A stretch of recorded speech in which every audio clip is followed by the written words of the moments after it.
अधूरा ही रखा गया था। लेकिन ये दरबार मूव, इसको सिर्फ रुपए पैसों में नहीं तोला जाना चाहिए। दरबार मूव से जम्मू की इकॉनमी को फ़ायदा पहुंचता है, इससे कोई इनकार नहीं कर सकता। लेकिन दरबार मूव जम्मू कश्मीर की एकता को भी बनाए रखने में एक बहुत अहम रोल अदा करती है, क्योंकि साल के जो 6 गर्मी के महीने रहते हैं, जम्मू के कई सारे लोग श्रीनगर आके काम करते हैं, और जो 6 महीने सर्दी के रहते हैं, श्रीनगर के लोग जम्मू आके रहते हैं। तो ये जो लोगों का आना जाना दोनों प्रोविंसेस में, उसका भरपूर फ़ायदा जम्मू कश्मीर को मिलता है। क्योंकि जिस तरह का रिसेप्शन, और मैं चैम्बर वालों से कई दिनों से बात कर रहा था, वो प्राइवेटली मुझे कह रहे थे कि देखिए एक बहुत चीज़ हुई है, बहुत बड़ी बात हुई है, और वो दबे दबे में कह रहे थे कि उमर साहब ने वो कर दिया जो कोई नहीं कर सकता था। हमने तो सिर्फ जो किया उसको मतलब दुरुस्त किया। बंद करने का फ़ैसला लिया नहीं जाना चाहिए था। अब चलिए कर लिया, कोई नहीं।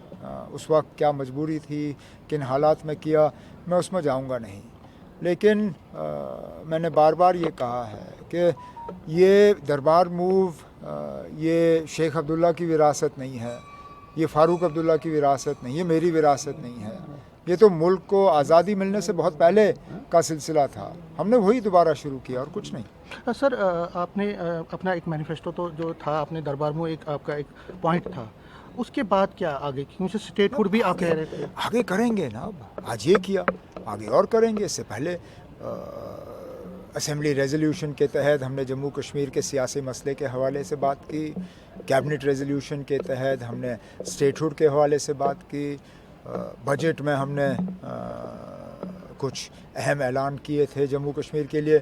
अब दोबारा फरवरी में बजट पेश होगा, उसमें और बातें होंगी, सिलसिला चलता रहेगा ना। अब इसी तरह तो हुकूमत, अब कोई हुकूमत एक हफ्ते, एक महीने या एक साल के लिए नहीं बनती। हुकूमत आती है तो इस इरादे से कि वो पूरा 5 साल जो है निकाल के अपना एजेंडा लोगों के सामने रखेंगे। हमारा 1 साल मुकम्मल हुआ है, 4 साल बाकी हैं।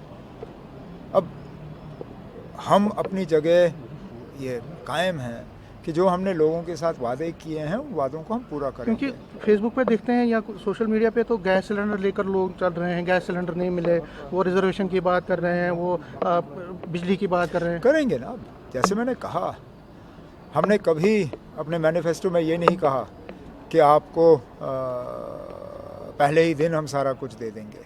आहिस्ता आहिस्ता एक एक करके हम दे देंगे ना।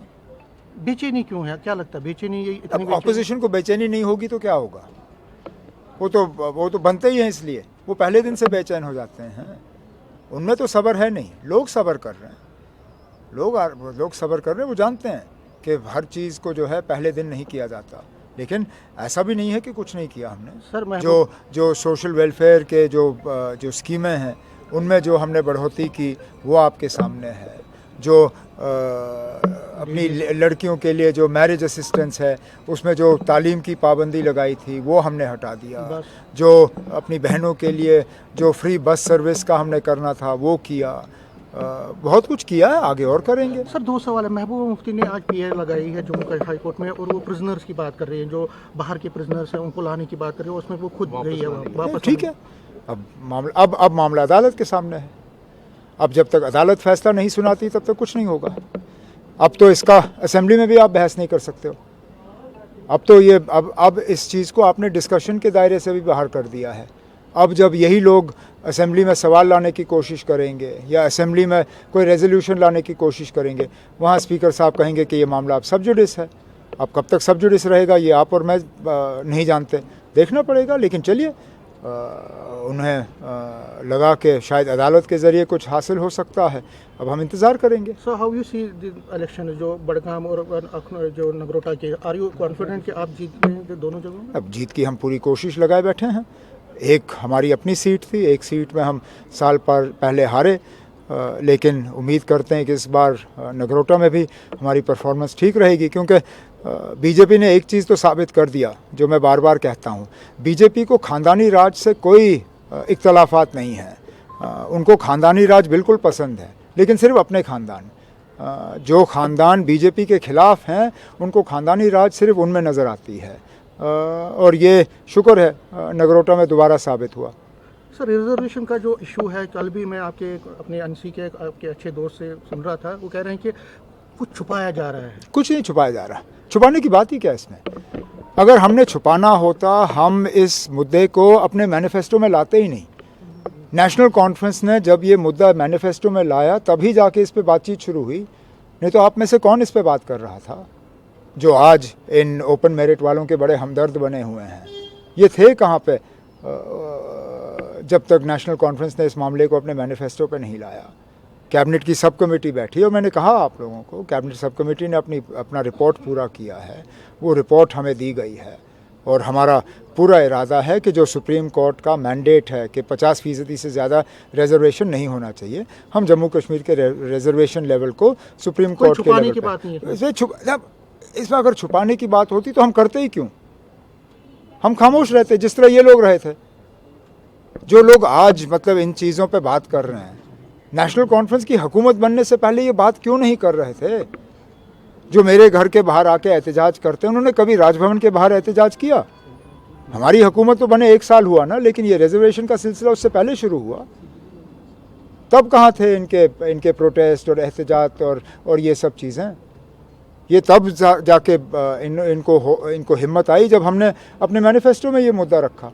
और आप मान के चलिए ना, आपके कैबिनेट की मीटिंग होगी, उसमें ये इशू आ जाएगा और कैबिनेट की मंजूरी के बाद इस चीज़ को गवर्नर साहब के पास भेज दिया जाएगा। लास्ट में स्टेटहुड का जो इशू है, फारूक साहब कह रहे थे कि एलजी साहब काम नहीं करने दे रहे। आपने अभी कुछ दिन पहले कहा था जम्मू में ही कि आप एक पार्टी बन सकते हैं इसमें, तो कब तक हम माने कि आप एक मैं अब इस पर हम सोच विचार कर रहे हैं, क्योंकि हर चीज़ को अदालत में लेने में कुछ फ़ायदे भी होते हैं, कुछ नुकसान भी होते हैं जी। और हम फ़ायदा और नुकसान तोल रहे हैं। और अगर कि हमें लगा कि फ़ायदा जो है नुकसान से ज़्यादा होगा, मैं जाऊंगा, लेकिन इसमें मुझसे कई ज़्यादा समझदार लोग जो हैं, जो वकालत जानते हैं, मैं वकालत नहीं जानता, जो आइन को जानते हैं, मैंने तो सिर्फ आइन को ऊपर से पढ़ा है, पूरी तरह से समझा नहीं है। वो लोग जो वकालत और आइन को पूरी तरह से समझते हैं, वो इस चीज़ को अब तोल रहे हैं।